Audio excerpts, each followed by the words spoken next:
꼬르륵 소리의 비밀, 비움의 미학, 자가포식, 오토파지, 삼시세끼의 저주. 여러분 반갑습니다. 지금 식사는 하셨나요? 아니면 출출해서 간식을 찾고 계신가요? 우리는 참 바쁜 세상에 살고 있습니다. 그런데 가만히 보면 일하는 것만큼이나 바쁜 게 하나 더 있습니다. 바로 먹는 것입니다. 이 맛이야. 따뜻한 커피 한 모금? 아, 행복하다. 토마토도 상큼하고. 아침에 눈 뜨자마자 오늘 아침 뭐 먹지? 고민합니다. 출근해서 커피 한 잔 마시고 돌아서면 점심시간입니다. 오늘 점심 뭐 먹지? 직장인의 최대 난제죠. 오후 4시쯤 되면 슬슬 당이 떨어집니다. 탕비실에서 과자 하나 집어 먹습니다. 퇴근하고 집에 가면 오늘 저녁은 뭘로 보상받지? 하며 배달 앱을 켭니다. 그리고 잠들기 전 유튜브를 보다가 치킨 광고가 나오면 또 마음이 흔들립니다. 우리는 어릴 때부터 이렇게 배웠습니다. 삼시세끼 꼬박꼬박 챙겨 먹어야 건강하다. 아침 굶으면 머리 안 돌아간다. 마치 밥을 한 끼라도 거르면 큰일이 나는 것처럼 우리는 위장이 비는 꼴을 못 봅니다. 배에서 꼬르륵 소리가 나면 마치 자동차에 주유 경고등이 들어온 것처럼 불안해합니다. 연료 떨어졌네? 빨리 채워 넣어야 해. 그리고 곧장 무언가를 입으로 가져갑니다. 그런데 여러분, 한번 솔직해져 볼까요? 여러분이 지금 느끼는 그 배고픔, 진짜 배고픔인가요? 아니면 그냥 입이 심심한 건가요? 뜨끈하다. 아, 좋다. 이제 간식 타임. 바삭바삭하니 또 맛있네. 혹시 우리는 습관적으로 혹은 스트레스를 풀기 위해 내 몸에 음식을 밀어넣고 있는 건 아닐까요? 인류의 역사를 24시간이라고 친다면 우리가 이렇게 배 터지게 먹고 산 건 불과 몇 초밖에 되지 않습니다. 우리 조상들은 늘 배고팠습니다. 사냥에 실패하면 며칠씩 굶는 게 일상이었죠. 그래서 우리 유전자에는 굶주림을 견디는 힘이 아주 강력하게 세팅되어 있습니다. 반대로 말하면 배부름을 견디는 힘은 아직 제대로 준비되지 않았다는 뜻입니다. 오늘 제가 들려드릴 이야기는 우리가 잊고 지냈던 이 굶주림의 능력에 대한 이야기입니다. 우리가 그토록 두려워하는 공복, 배고픔, 꼬르륵 소리. 알고 보면 그것은 내 몸이 보내는 비명이 아니라 내 몸이 스스로를 청소하고 다시 태어나려는 회춘의 엔진 소리였다는 사실을 말이죠. 오늘 이 40분의 시간 동안 여러분의 위장을 잠시 쉬게 하고 귀를 열어주세요. 비움이 어떻게 가장 강력한 체움이 되는지 그 신비로운 이야기 속으로 여러분을 초대합니다. 쓰레기장이 되어버린 물류센터. 자, 본격적인 이야기를 시작하기 전에 상상을 하나 해보겠습니다. 여러분의 몸을 아주 거대한 최첨단 물류센터라고 생각해 보세요. 이 물류센터의 목표는 단 하나, 생존이라는 제품을 24시간 생산해내는 것입니다. 여러분이 음식을 먹는다는 건 이 물류센터에 거대한 택배 트럭이 들어오는 것과 같습니다. 트럭에는 온갖 자재들이 실려 있습니다. 탄수화물이라는 에너지, 단백질이라는 건축 자재, 지방이라는 비상연료가 가득하죠. 아침 8시 첫 번째 트럭 아침 식사가 도착합니다. 물류센터 직원 세포들은 신이 나서 짐을 내립니다. 자, 일하자. 에너지 만들고 근육 보수하고 뇌 돌리자. 컨베이어 벨트가 힘차게 돌아갑니다. 그런데 짐 정리가 다 끝나기도 전인 12시 두 번째 트럭 점심 식사가 들어옵니다. 벌써 왔어? 야, 빨리빨리 움직여. 싸울 데가 없잖아. 직원들이 바빠집니다. 오후 3시 이번엔 오토바이 퀵서비스 간식 커피가 들어옵니다. 오후 7시 아주 큰 대형 트럭 저녁 식사가 또 들어옵니다. 밤 10시 야식이라는 이름의 트럭이 또 들어옵니다. 자, 물류센터 상황이 그려지시나요? 들어오는 물건은 많은데 나가는 물건은 그만큼 많지 않습니다. 창고는 이미 포화 상태입니다. 직원들은 짐을 내리고 구석에 쌓아두느라 정신이 없습니다. 분류할 시간도 없습니다. 그냥 빈 공간만 보이면 쑤셔 넣습니다. 그게 바로 뱃살이고 내장 지방입니다. 더 심각한 문제는 쓰레기입니다. 공장이 돌아가면 필연적으로 쓰레기가 나옵니다. 기계가 고장나 부품이 굴러다니고 불량품이 나오고 포장지가 뜯겨 나갑니다. 이걸 우리 몸에서는 손상된 세포, 산화된 단백질, 기능을 잃은 미토콘드리아라고 부릅니다. 원래대로라면 직원들이 일과를 마치고 이 쓰레기들을 치워야 합니다. 그런데 쉴 새 없이 트럭이 들어오니 청소할 시간이 없습니다. 야, 저기 고장난 기계 좀 치워. 지금 트럭 들어왔잖아. 나중에 해, 나중에. 그렇게 쓰레기는 창고 구석구석에 방치됩니다. 먼지가 쌓이고 썩어가고 악취를 풍깁니다. 이 쓰레기 더미가 염증을 만들고 혈관을 막고 결국 암세포의 씨앗이 됩니다. 이것이 바로 현대인의 몸, 과잉 영양으로 병든 물류센터의 모습입니다. 노벨상이 밝혀낸 기적 오토파지. 아주 오랫동안 과학자들도 이 문제를 궁금해했습니다. 세포 안에 쓰레기가 계속 쌓일 텐데 왜 세포가 터지지 않을까? 도대체 이 쓰레기는 누가 언제 치우는 걸까? 이 비밀은 2016년 일본의 오스미 요시노리 교수라는 분이 노벨 생리의학상을 받으면서 세상에 널리 알려지게 됩니다.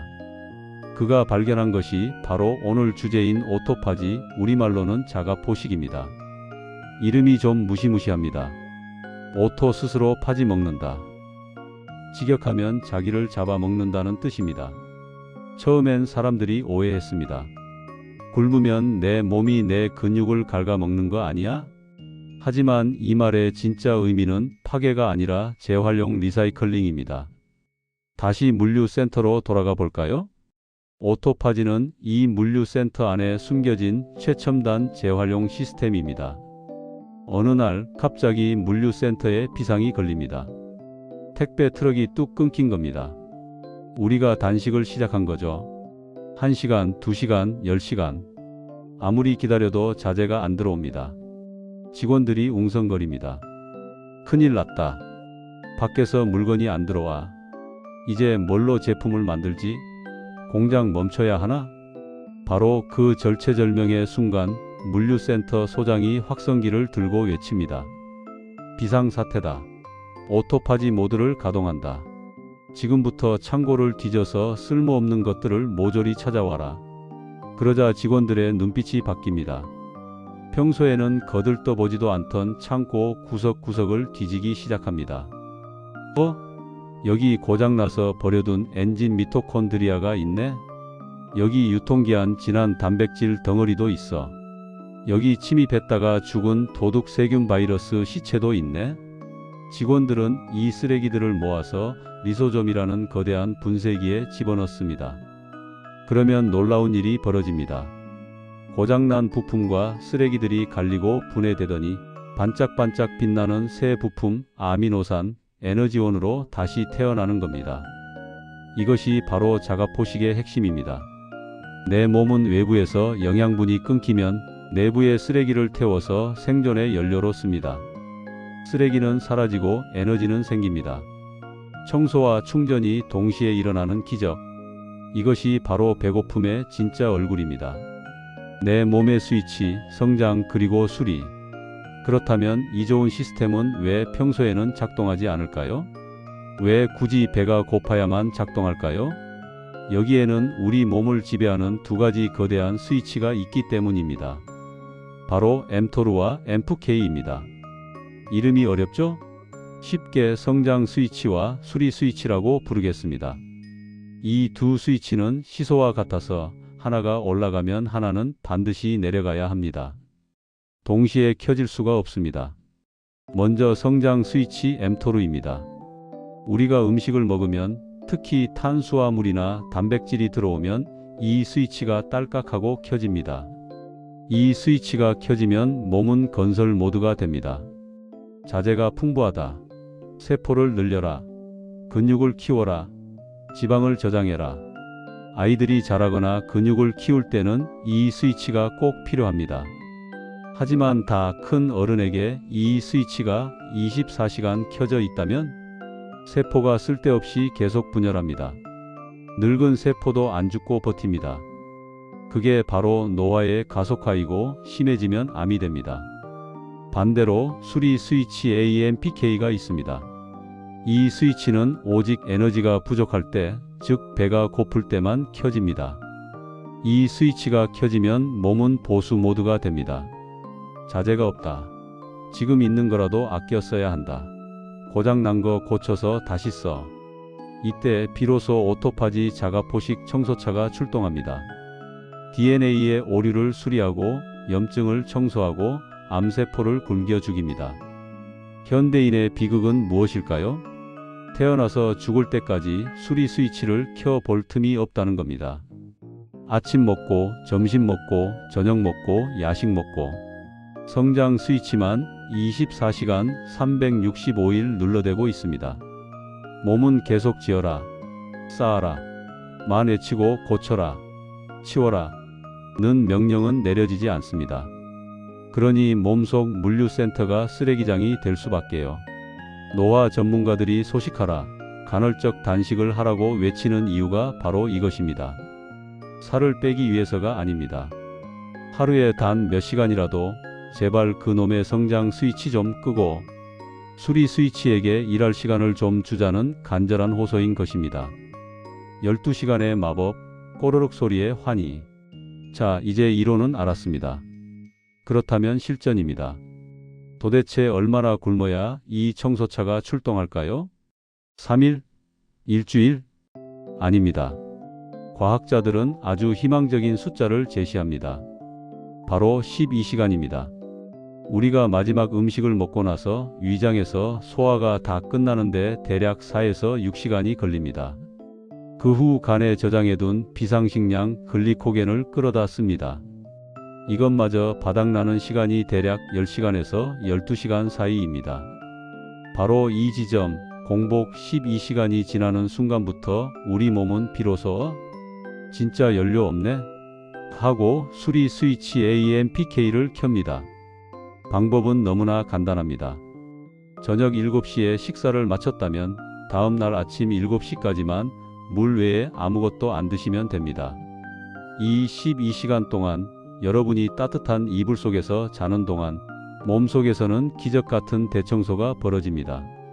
밤 10시쯤 되면 성장 스위치가 꺼지고 새벽 2시쯤 되면 성장 호르몬이 나와서 고장 난 곳을 찾고 새벽 4시쯤 되면 면역 세포들이 리셋됩니다. 만약 여기서 조금 더 욕심을 내서 14시간, 16시간까지 공복을 늘린다면 이게 그 유명한 16대 8 간헐적 단식이죠. 청소 효과는 폭발적으로 늘어납니다. 공복 16시간이 되면 우리 몸은 지방을 태워 케톤이라는 최고급 연료를 뇌에 공급하기 시작합니다. 머리가 맑아지고 집중력이 좋아지는 경험, 바로 이때 찾아옵니다. 그런데 여기서 가장 큰 고비가 찾아옵니다. 바로 꼬르륵 소리입니다. 잠자리에 누웠는데 배에서 천둥이 칩니다. 라면 생각이 간절합니다. 아, 배고파서 잠이 안 와. 딱 한 입만 먹을까? 이때 마음을 고쳐 먹어야 합니다.